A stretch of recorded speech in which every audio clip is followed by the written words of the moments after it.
Oh yeah, you gotta intro this. I don't have to. You can intro it. Do you want me to intro this? I can if you want to. Is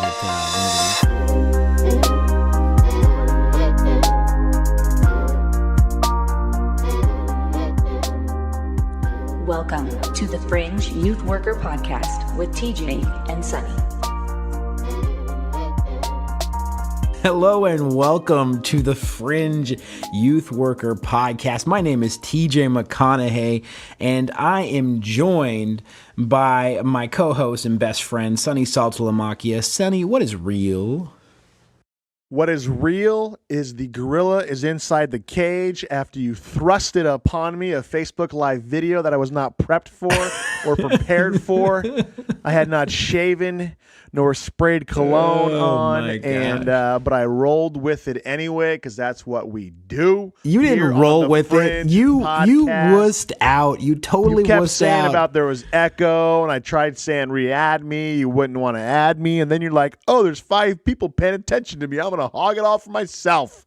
Yeah, but that's okay, great. T. I love you through it, bro. Yeah, and we're on episode 7 of the Fringe Youth Worker Podcast, and one more makes us better than 50% of the other podcasts because, frankly, TJ, most podcasts stop after 7. So this is it, bro. This is kind of our defining moment right here. So if we put together a good podcast this week, we don't cancel ourselves. We stay committed to each other and our fans, all 12 of them. And we're like the Seahawks. We're like the Seahawks. We have 12. Yeah, we have 12. You know, no, dude, that's the year that they all became fans. Yeah, my kid has a 12 jersey now, thanks to my sister. Oh, Britt's going to hate that one. She's going to want us to cut that. We're going to keep going, though. Keep it in the show. All right. So we got actually a pretty cool show. We started a new format last week, which I actually really dug. Kept us within the time limit, and it's nice and clean. So, Sonny, what are those segments that we're going to be rocking tonight? 3 segments, TJ. 3 segments. Easier to keep track of. Easier to flow with. Yeah. First segment is Win of the Week. This is where me and you talk about different victories we've had in our programs, in our ministries. And sometimes it's a personal victory. Sometimes it's a youth-centered victory. But it all revolves around working with Fringe kids. The second segment is fastly coming my new favorite segment. It's kind of like the shiny new car syndrome, TJ. It's called Tales from the Fringe. And that is where me and you tell stories. You know, you tell stories, I tell stories. We love telling stories. Yeah. And so we tell stories about different times we've encountered different situations. Some may make you laugh, some may make you cry, some may make you mad, but it's all coming from different stories of working with kids on the Fringe. And the final topic of the day, of the week, of the show is a question, TJ, a pregunta, if you will. And you bring that every week because you think you're a good thinker and you try to stump me. But I always it's mostly because I have control issues. But you know, this is true. You can work with me on that later, Mr. Counselor. Other than that, let's stop this chatter and let's get to the show. To the show.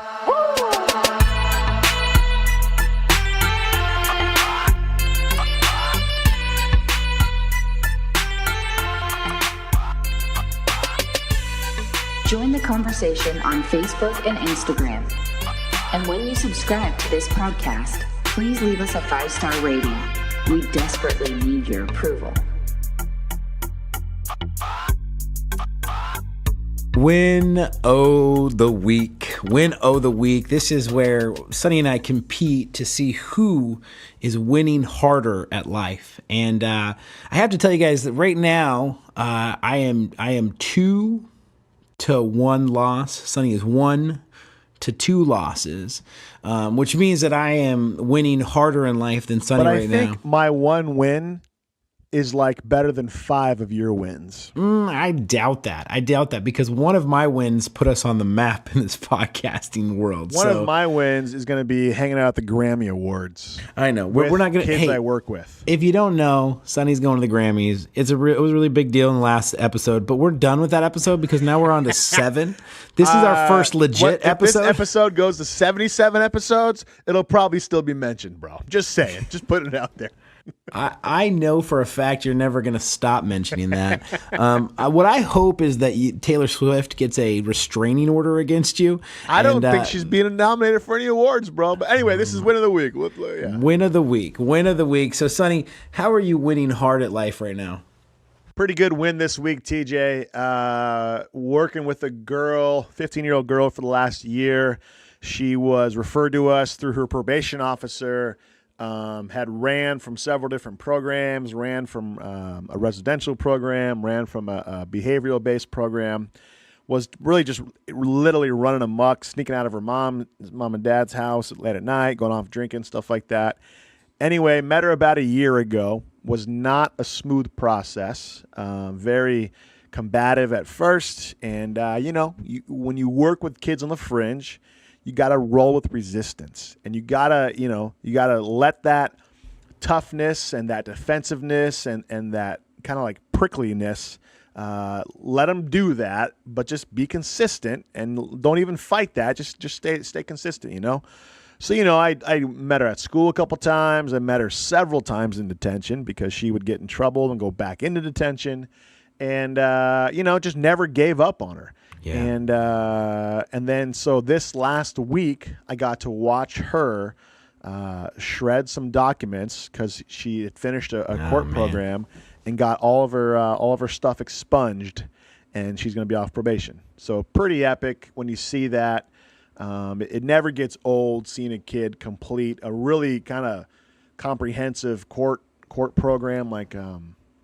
It's kind of like drug court for kids, so to say, but they get their record expunged and they get off probation. So, I mean, that to me will never get old. Seeing a kid struggle, the probation, and then watching them kind of rip up their documents there, and you get to film it and stuff like that, and just thinking back to all the tough conversations you had and all the. On a Tuesday, you had a really great conversation, and then Wednesday she runs away and goes off and gets drunk and sneaks out of the house. And it just really puts it into perspective that when you work with fringe kids, it is never a aha moment. It's an aha year, right? You got to stay committed, stay the course.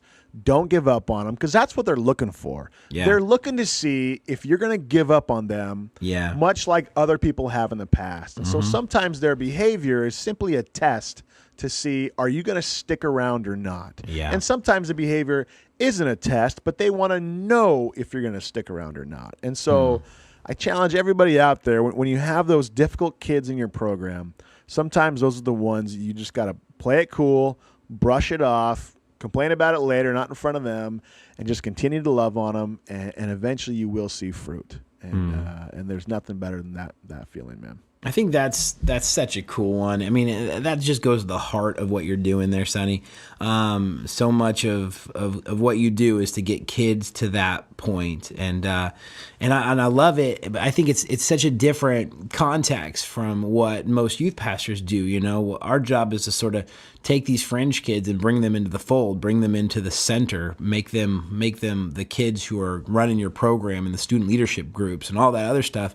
And you're preparing them to leave your program. Yeah. And I know that you have some kids who come back and all that stuff, but the biggest day is the day that they say goodbye to what you've been doing. And and that's important for them. And it's important for you, but it also has to be something that's kind of sad for you. What's your take on that? Yeah, 100%. In youth ministry, you build up that relationship with a kid and you train him, just like you said, to go disciple others. And sometimes that works. I'm based in a social enterprise coffee shop where it's an organization that helps so I work for a company, but then I also have our program housed in this social enterprise coffee shop that helps kids get jobs. And so they have a jobs training program and stuff like that. And so this girl's part of that. And so I get to see her at that jobs program and stuff like that. But for the most part, you pour a lot of love and compassion to a kid, and then you get them good, or they get themselves good, and you had a small part to play in that, and then they're gone. And hopefully they stop by once in a while. And a lot of them do. I think we got a lot of people who come back around. There's some people we see every day, some people see every week, and because they recognize the love. They recognize that this is the place they can come to, and they will be valued. And is there another greater human need than to be valued? And so if you value somebody who's not getting value anywhere else, they'll always come back around. But yeah, for the most part, you're loving on them, getting them back to a good space, building capacity within them, and watching them walk away. And it's definitely sad, and it changes the whole context of the group and program changes every 3 to 4 months, because you pour into a few kids, you work with them, you get your group in a good spot, and they call they say in doing group therapy, you have like the forming, storming, working, or norming and working kind of stages and stuff like that, where you have like you're forming the group, then there's fighting, so there's storming in the group, and then there's some normalizing, so like you figure out group norms, and then it becomes a working group, then it becomes a really effective group.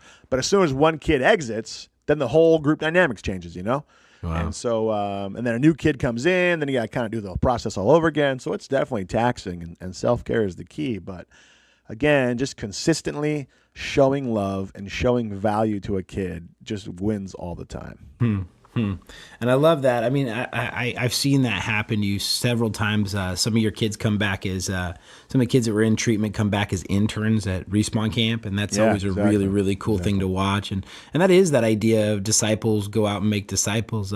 These kids were in treatment themselves, and now they're helping other students get through treatment themselves. And I think that's a special thing to have happen. So that's what I'm hoping for this girl that you just sent out in the world, that she comes back and she wants to help other people out. And so well done, Sonny. Good win of the week. Wholesome. Not about you. It's about students, which is great. Now let's hear one about you, not about students.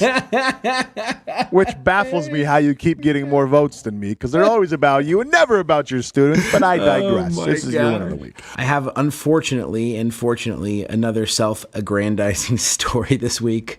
I'm praying this week for my own soul and my own egocentrism that next week I will have a win that is not all about TJ McConaughey. So are all our listeners in the Czechoslovakia, the Czech Republic. They're all praying too. We hope TJ has student interaction this week. What is this youth worker who only works for himself? Does he actually work with youth, or is he just a worker? Oh my goodness! All right, well, I better get to my win so people know how bad my narcissism goes. So anyway, this week I'm pretty active on the youth ministry forums, on the Facebook groups, and talking to other youth pastors. And one of my favorite forums, one of my favorite Facebook groups is called Stuff You Can Use. Stuff You Can Use is actually a curriculum company started by a husband and a wife. Really, really quality curriculum that they're putting out. But they're also put together a really awesome Facebook group where people are asking questions and growing and winning together. And I think it's actually one of the biggest, if not the biggest, I think it is the biggest youth worker network on Facebook. So that's pretty awesome.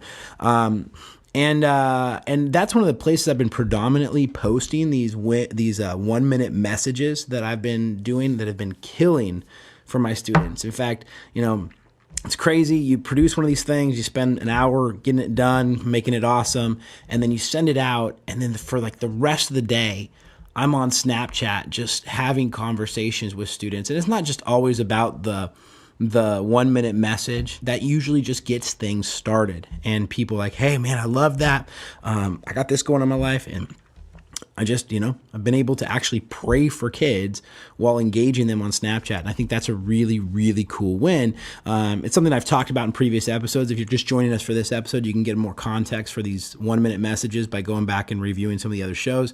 However, it's just a 1 minute message that I produce, and I put some high-end production into it, and I make it so it's good and quality, and I send it to my students both on Instagram and on Snapchat. And so anyway, I got into a conversation with one of the founders at Stuff You Can Use.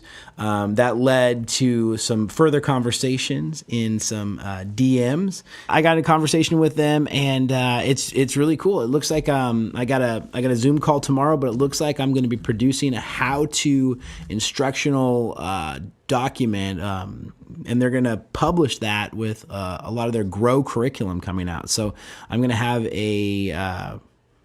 a piece of their Grow curriculum that's going to be me teaching other youth pastors how to make 1-minute messages, and then I'm also going to produce for them a video that's an instruction on how to make these things.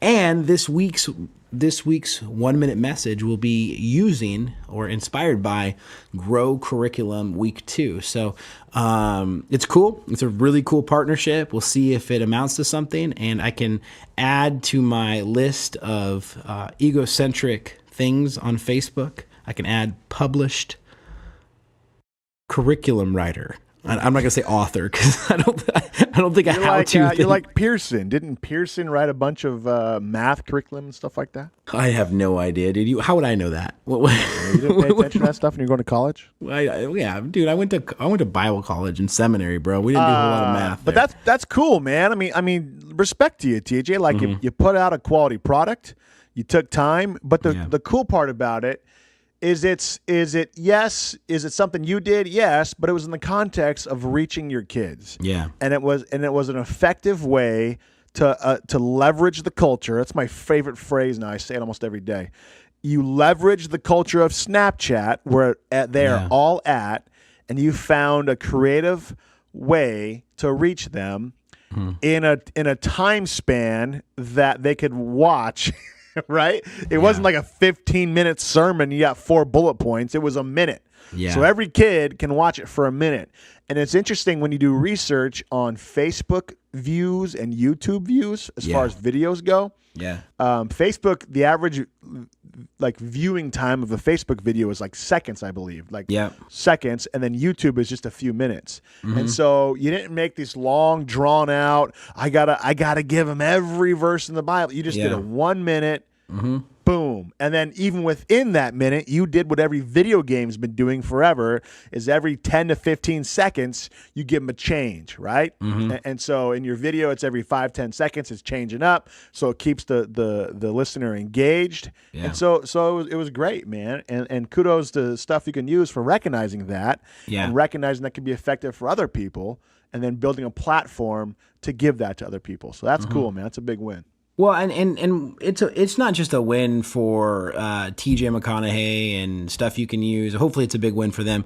But all of this started by us saying, "Hey, we want to do this podcast," and I was just brainstorming like, what is something that I'm doing right now that's really effective that I want to sort of link as some sort of branding towards our Fringe podcast, because I probably would have just kept these videos right in Snapchat land, and everyone knows. We are well aware that Snapchat deletes things after you watch them. Now, again, there's a setting that you can click. I'm not going to get into all the details of that. However, my earliest videos, and I've been doing this for months, they're gone. They don't exist anymore because Snapchat deleted them. Some of my students saved them to their rolls, so maybe I can get some of those back. But this was just something I was doing to reach my students. And then I said, you know what? I got this other thing that I'm doing, which is a Fringe podcast, and I want to show them. I want to show these videos because I've been talking to them I've been talking about them on the show.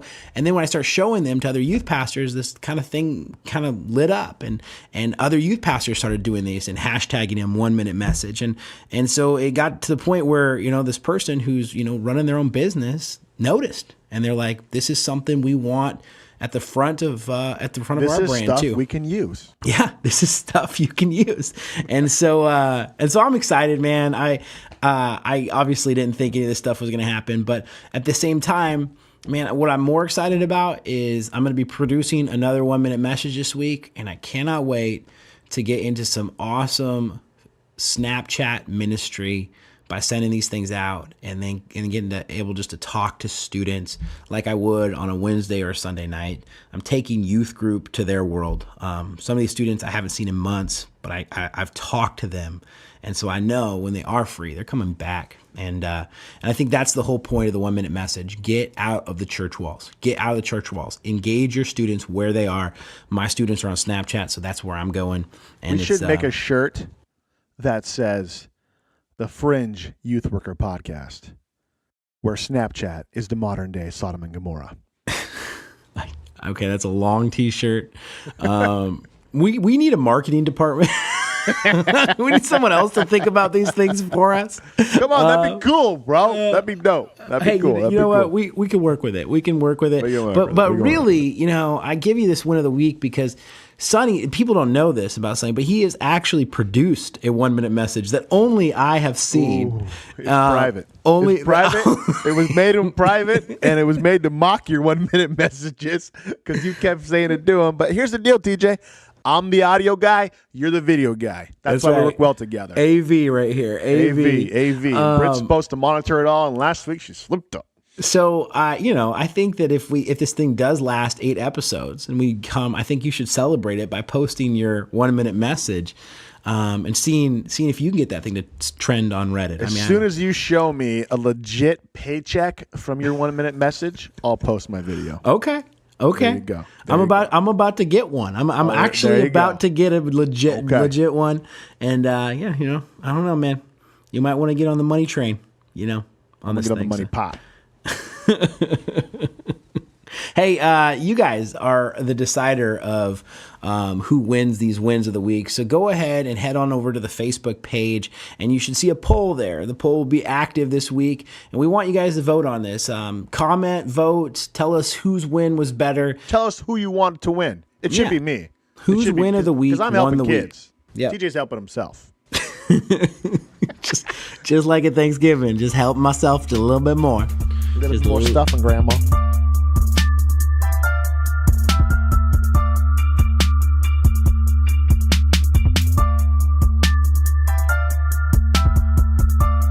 Tales from the Fringe, TJ. Tales from the Fringe. It could be my new favorite segment. It could just be that it's new and shiny, and in 2 more weeks, it'll be my not favorite segment. But for right now, I like telling stories, and I like hearing your stories. You always got good stories. I think that one of the things that's really lost in social media land is storytelling, like actual real storytelling. I'm actually going to stop those noises you're hearing in the background. One of the things that's lost is storytelling. Kids, they do stories on Instagram. They do stories on Snapchat. I think even Facebook has stories nowadays. Yeah. However, they're not like what I would understand to be stories. They're just little snippets of these kids' life. It's like things that they would never upload, but they just want it to be out there in the world that they're doing these things. And so, it's a great place for overposters. That's what stories are. It's like, hey, man. The humble brag. Yeah, it's a good place for that. We got to get better at that. We got to get better on our social media about building those stories. Get better at humble bragging. But what I do love is when we get this opportunity to tell stories, because every youth worker, every youth worker's got some amazing stories, and all you have to do is ask the right question, and you can find yourself in the middle of some crazy situations. And actually, Sonny, what I do is I actually document all of my stories on a chart and graph kind of situation going on here. And so whenever I tell a story from at youth group or from the church, I actually write down the date of the last time I shared it and where the situation was. And I even have a rating system on there, how well it went. So it's like a 5-star went really well, 2-star did not go really well. I actually rate it so that I can redevelop it before I tell it again. And I don't reintroduce a story that I've told, but every 2 years. So if I start to repeat myself, it won't be for at least 2 years, because I've got a document here that shows me how not to retell stories. So all of my stories are in this place. However, I want to hear your story, Sonny. I want to hear what story you have that is that's going to win this week and beat me. Well, we don't have a Tales from the Fringe contest, but I will tell you a story. Yeah, I guess there is no contest on the Tales from the Fringe. Yeah. So this is kind of a sad story, actually. Met this kid when he was around 13. Young little dude. Showed me Hobson Illmind number 5, which is probably one of the better songs you'll find in the rap genre of today. And I used to pick him up from a program, drive him around, get lunch. He was a little guy, so I wasn't gonna put him in groups or nothing like that, because I was gonna probably taint him a little bit, taint his mind. Anyway, so worked with him for a bit until he was about, I think, 14, and then stuff kept getting bad. Didn't work out for him. So then he goes away. I don't see him, and apparently he had gone off to programs and stuff like that. Went to the state kind of probation level. So then one day he randomly, I get a call from a PO friend that I know, and he says, "Hey, so and so's back in town. Can you work with him again?" I was like, "Yeah, sure, I'd love to." And so he brings him to my office, and now he's 17, and this is about 7 months ago. Brings him back to my office, and he's 17 years old now. He's grown up. He's tall. He's taller than me, and so the very first day we just start talking, and it turns out he was really getting into music, and I had the studio up and going, and so we recorded a track the very first day because he had lyrics already written, and it was a really good song, and it just started this really cool rapport building and relationship, man. It just kind of picked up where it left off when he was 14, and we just had a really, really good connection. And we'd play basketball a couple times a week and do music group and stuff like that. And, he was still struggling, but we were working through those. And then things kind of started going south. Behavior at home wasn't the best. Behavior in the community wasn't the best, despite, lots of different interventions and showing him love, yada, yada. It was just there was too much in the background of his life that had beaten him down and only focused on the negative and only focused on the things he did wrong. And so he had that identity of being that. And then anytime he failed, he would automatically go back to, well, this is who I am. I'm not going to change, and you guys aren't helping me. And that story just continued to play in his head over and over until he picked up some pretty serious charges.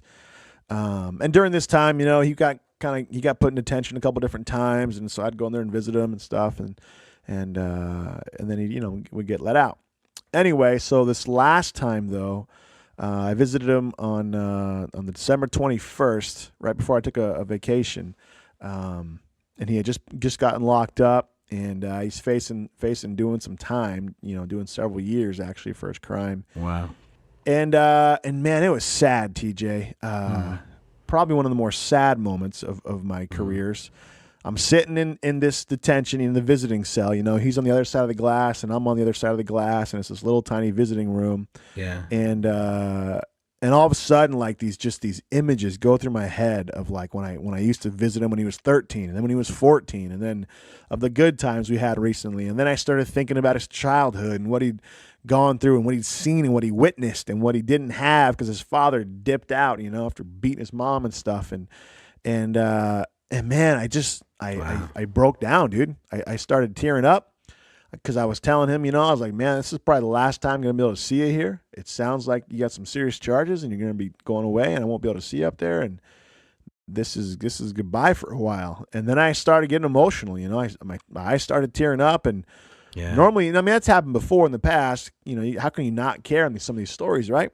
Yeah. And so I tried to hold it back, but I decided not to. And I think he needed that because he was so hard. He was just so hardened from all the beating down he'd gotten from verbally and all that kind of stuff. And so I just I didn't ugly cry, but tears started coming down my eyes, and I didn't wipe my cheek, and I just kind of looked at him in the eyes, and I wanted him to kind of see the pain that I was going through because I cared about him.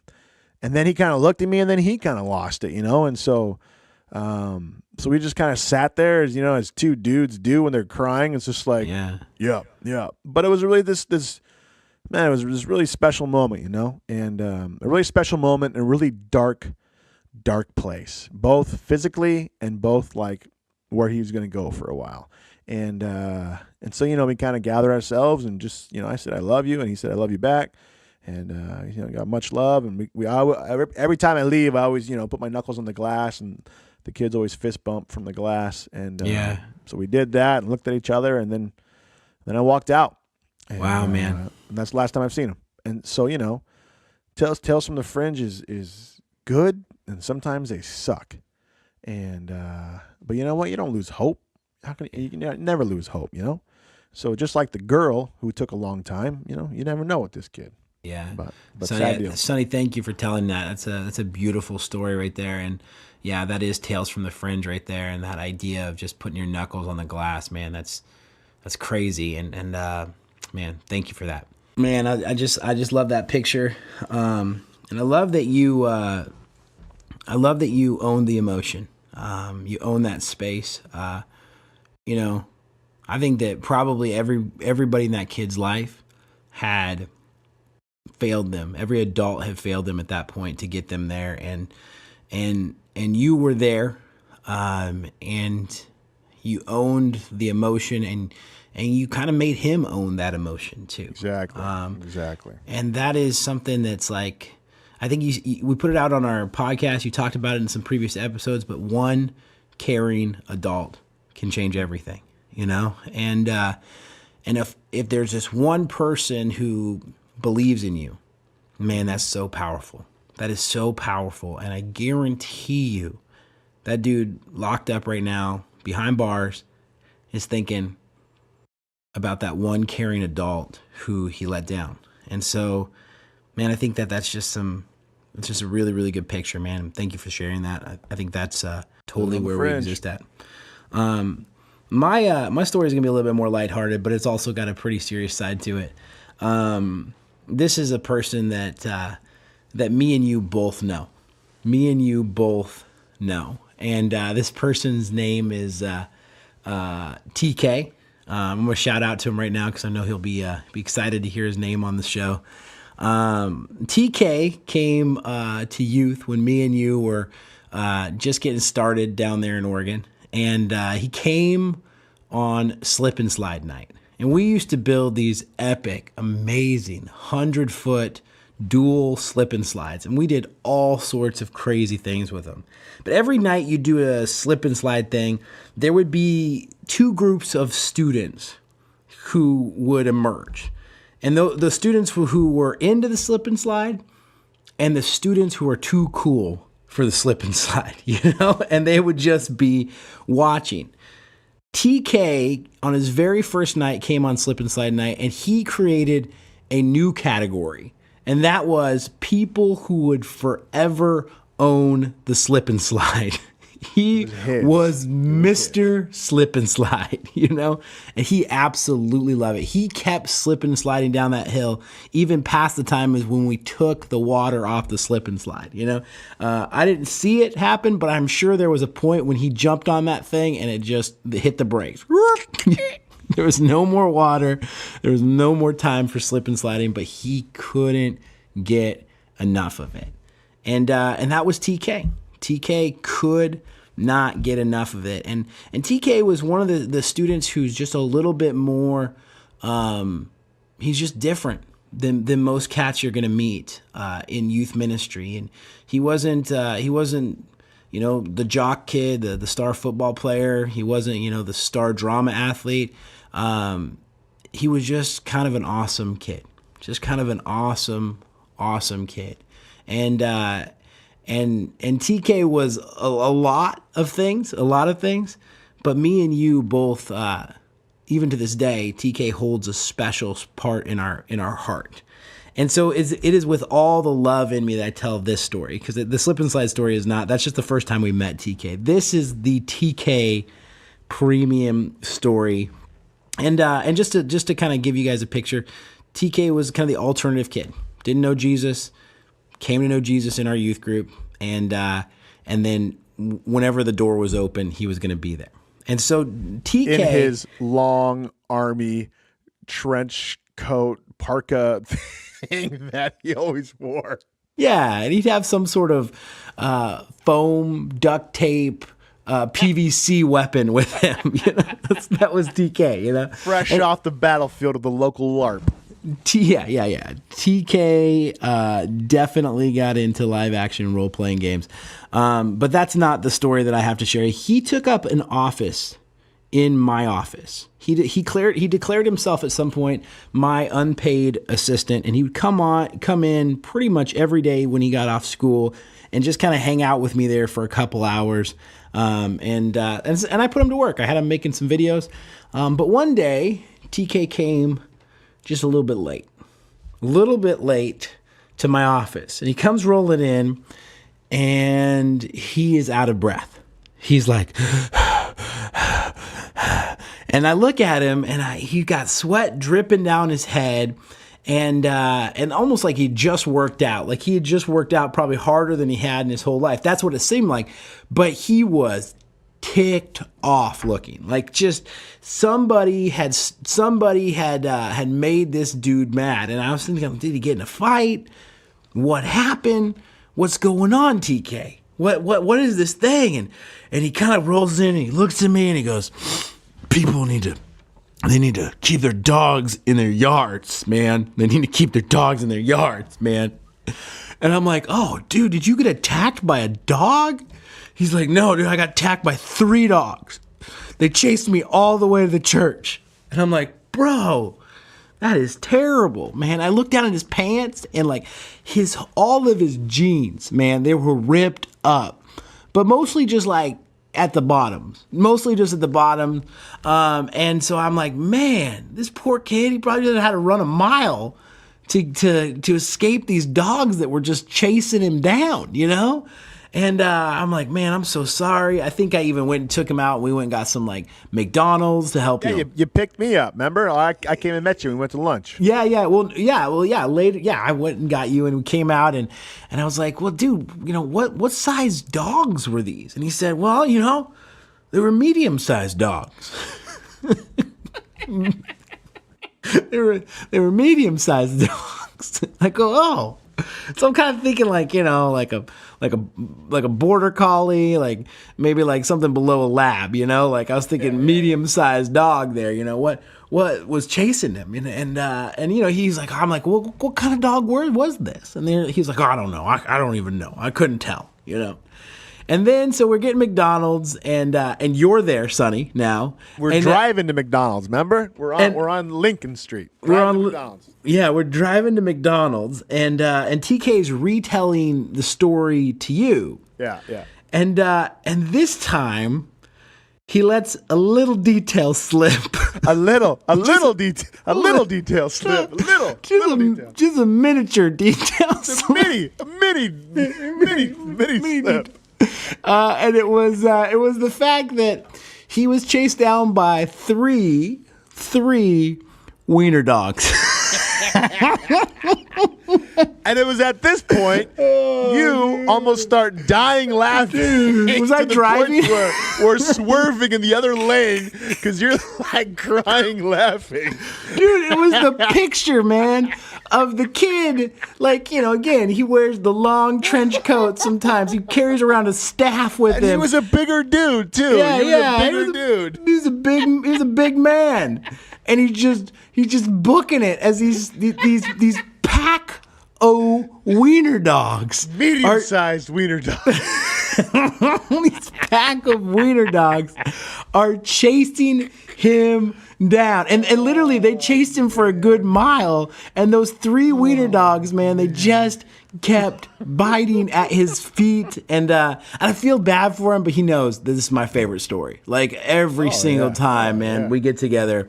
And TK is going to be on the show eventually, and we'll talk to him about that trauma. The story is so epic that, remember when we used to play online games with those guys? I changed my online name to Wiener Dogs. That was my name, just to troll TK. Just to troll TK, man.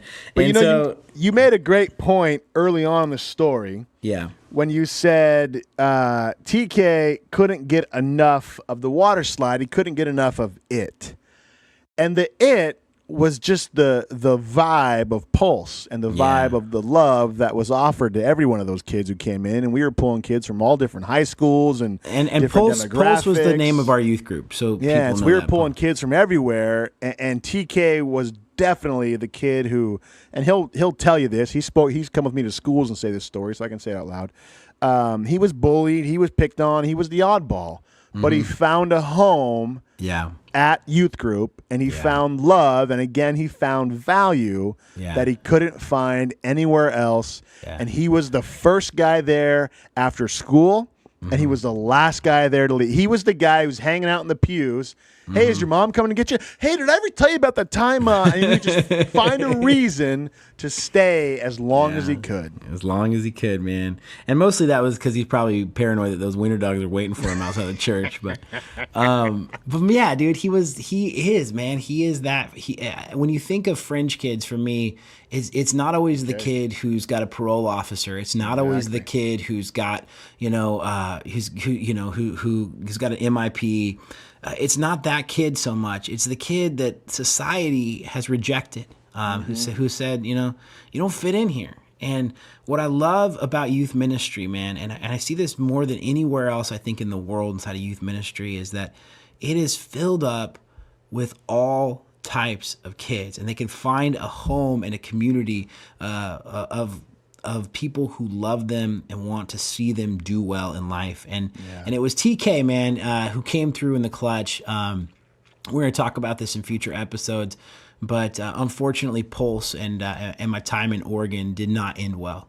And it was really, really hard. And it was really just unpreventable from our side. As much as we could, as much as I mulled over the details in my head, I think God's given me the freedom to say, this was like watching a car wreck, really, and so Pulse kind of came to a screeching halt, and it was really, really hard, man. A lot of tears, a lot of hard things, and on the night that I had to say goodbye, and it was also the night you ended up saying goodbye to Pulse, TK came in through in the clutch. And he made this beautiful video. It was a beautiful video montage of everything that Pulse was, and how wonderful it was, and he made it, man. He made, and the crazy thing about all that, that video that he made is that was one of the centerpieces of our relationship. Is I taught him how to do video for youth group announcements. And he's using that tool that was kind of the key to my discipleship with him, to bless me and to bless Pulse one last time. And that's the Fringe being taken into the fold and becoming the centerpiece. And I love that Bible verse, man, where it talks about, the stone that the builders rejected has become the cornerstone. And for me, when I think about that, I think about guys like TK. I think about like guys like Juan Gonzalez. I think about people like Brittany Bowling and Katie Zwicker and people who come from all different places. But those people came to a youth group and they became the cornerstone of what that youth group was. And another kid that we're going to talk about in future episodes is Derek Jones. But that's a different story for a different day. But TK, thanks for that video, man. Huge blessing. Thank you for that story. Stay safe out there, man.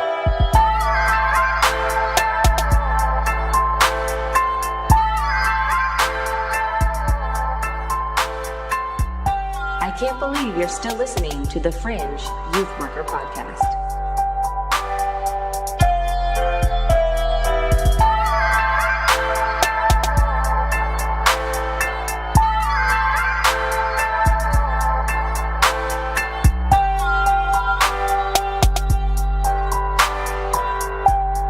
Pregunta time, TJ.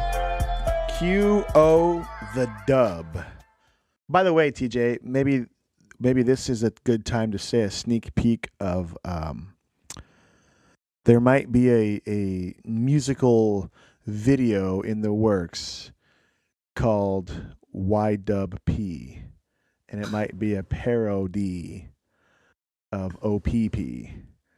Just putting it out there. Is this going to be Fringe content? Is that what it's going to be? Oh, it's going to be epic Fringe content, TJ. You're going to be involved, bro. What are you talking about? Don't you read your text messages? Oh man, I have been reading it, and actually, I've been pretty excited about these music videos, these offshoots that we're going to be doing. Those are going to be fun stuff. I can't wait to work on that stuff.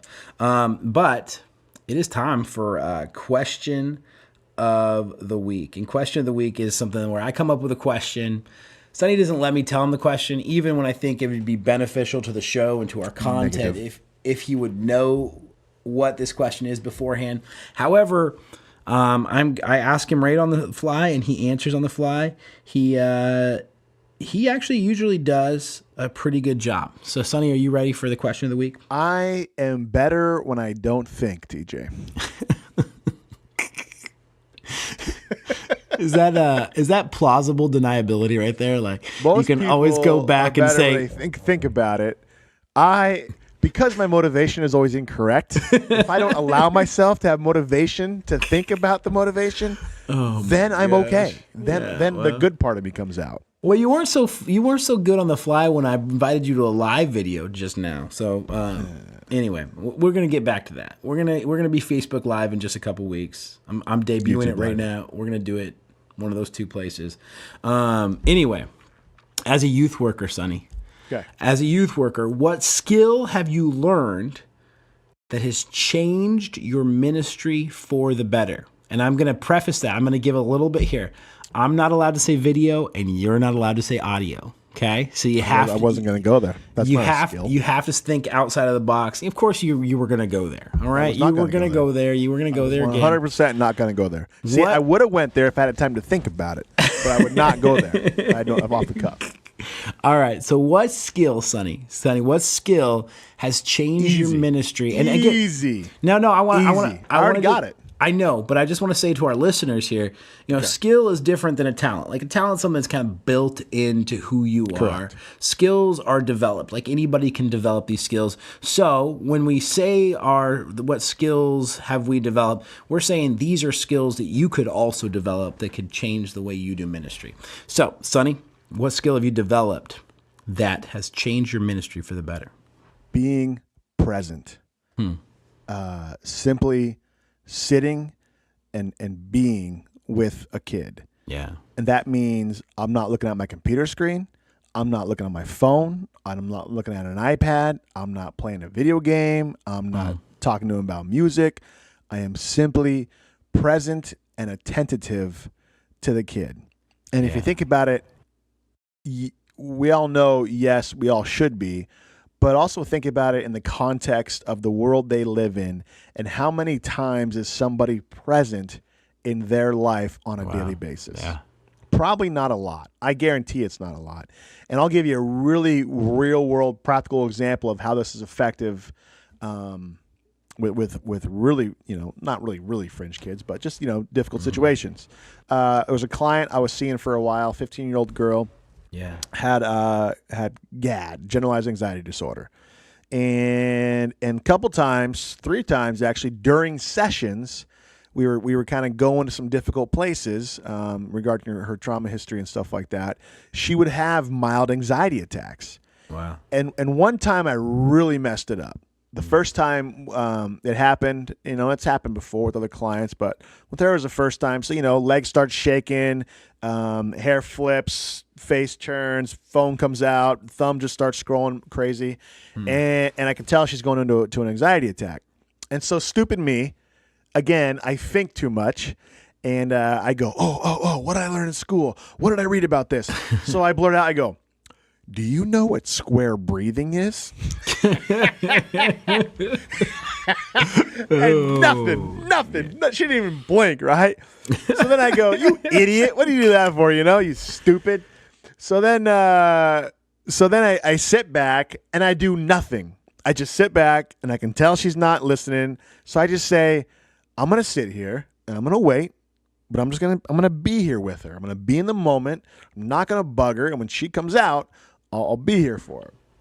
And, 5 minutes later, she looks at me and she says, Of course I know what square breathing is. Everybody tells me that. What am I, an idiot?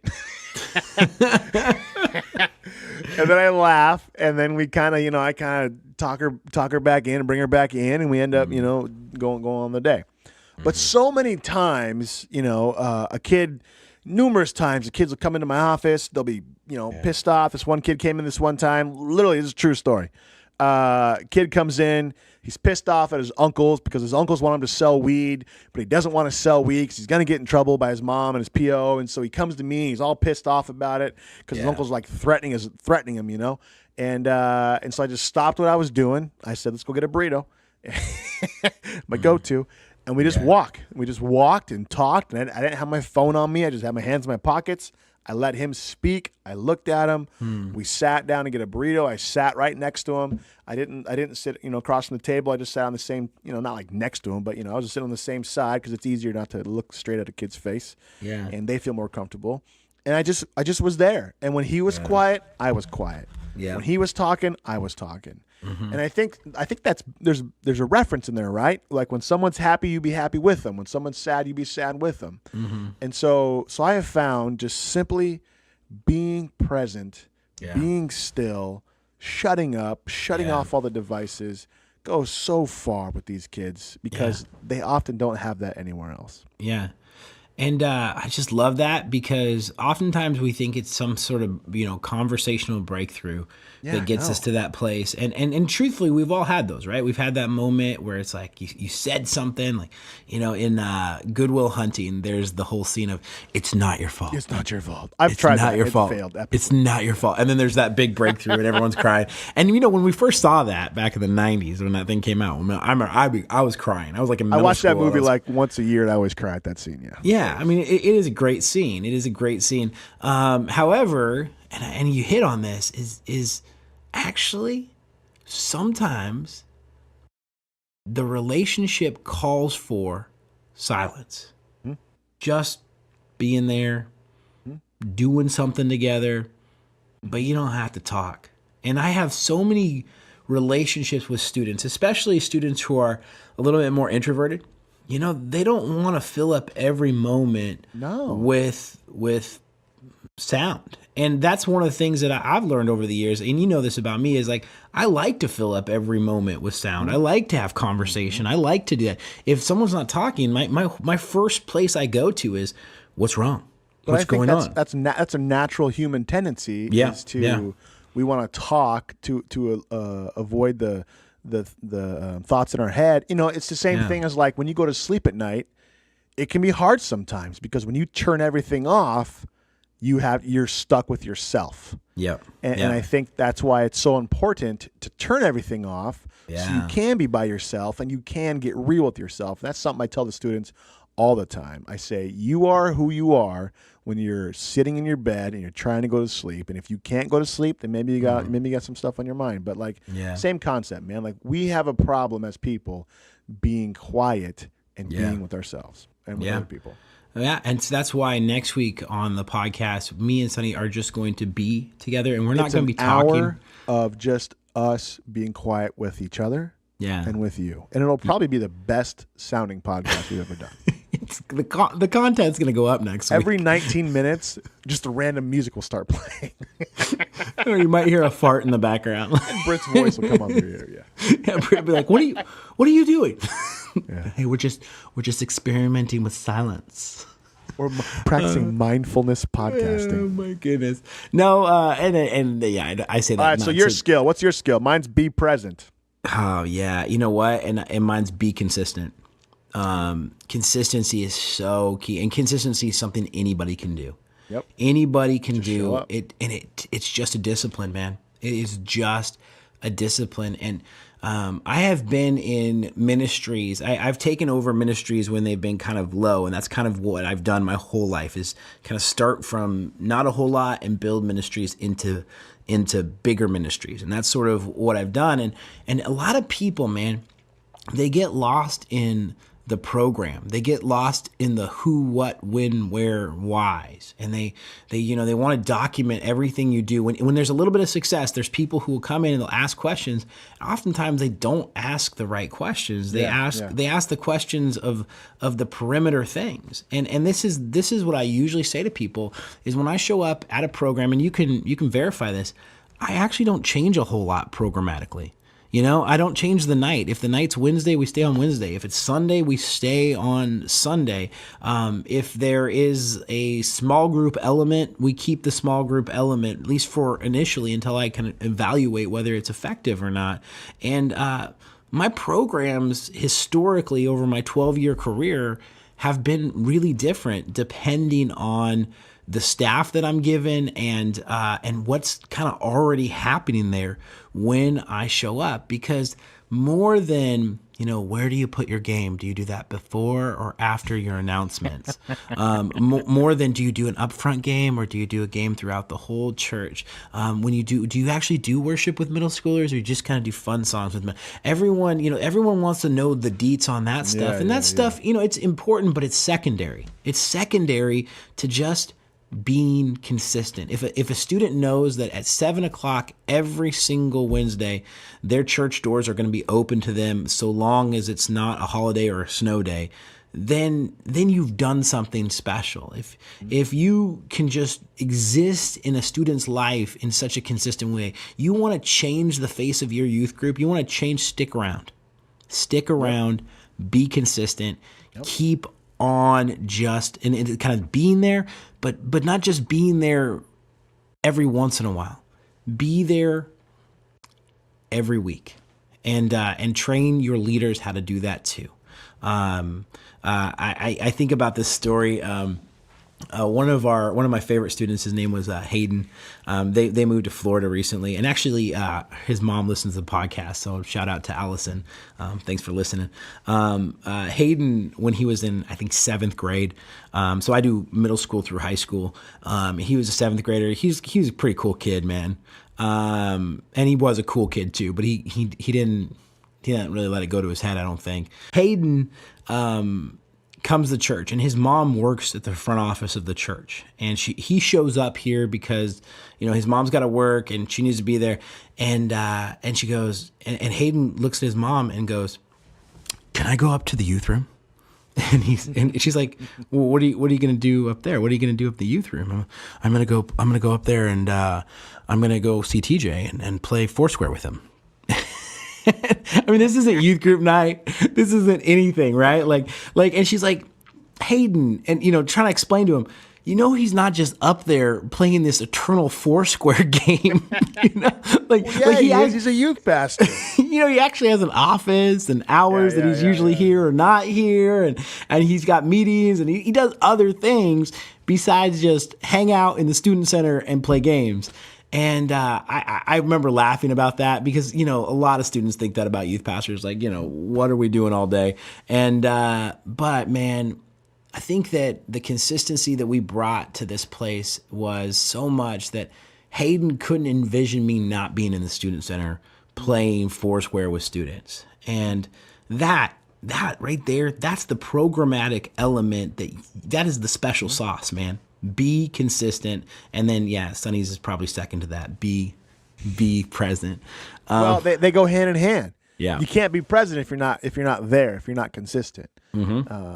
I mean, I hate during the day when I have to leave my office and go other places. I hate doing that because then you miss the random stop-ins. Yeah, and those are usually really, really profound moments. It's one thing to show up when they're supposed to show up, but when they show up when something's going wrong in their life, that's a whole different story, But they do so because they know that you're going to be there, and that's everything. That's huge. Yep. Yeah. And again, be present. Those are both things that that's not a personality type, guys. Nope. Introvert, extrovert. That's not, wherever you land on any of those testings of spiritual. It's not a spiritual gift. Those are skills that you can get better at. They just take discipline.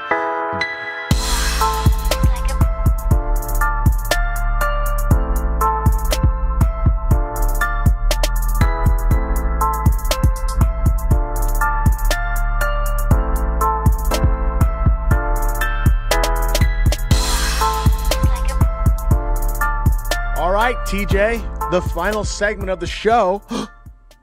It's the outro of the show. Yeah, guys, if you want, please join the conversation. We're on Instagram. We actually even have a YouTube channel now. We're on Facebook. We want to hear from you guys. We want to hear what's going on. I want to give a couple shout outs. Paul Craven, you're always commenting on our stuff. Yeah, we love he's that. cool. I like that guy. Yeah, he's actually a doctor. So Is he really? Hey, Paul, I got this thing growing. Hey, man. Come on, man. That's going to cost you money. Paul is actually one of my very first friends from youth group. And he went on to so be he a doesn't doctor. count then. I thought he was like a random we pulled in from the internet. But he's your buddy? He is my buddy. Oh. And he's a cool guy, though, man. Super, super cool guy, and I love him. Paul Craven, Annie Owens, you guys are always talking and chatting it up on there. Yeah, and cool. She voted for my win of the week last week, I think. Yeah, well, she's pretty cool.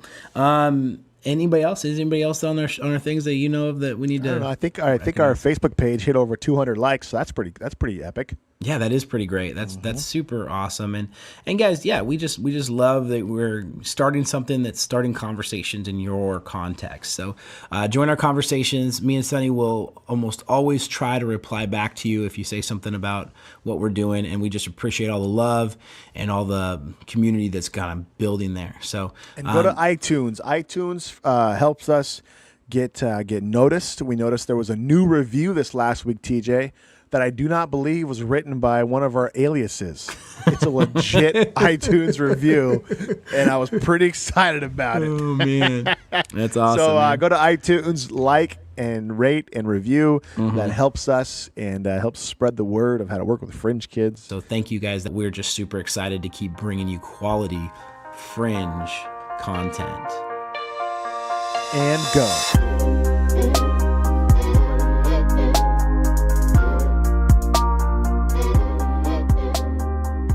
You've earned your gold star. Thank you for listening to the Fringe Youth Worker Podcast.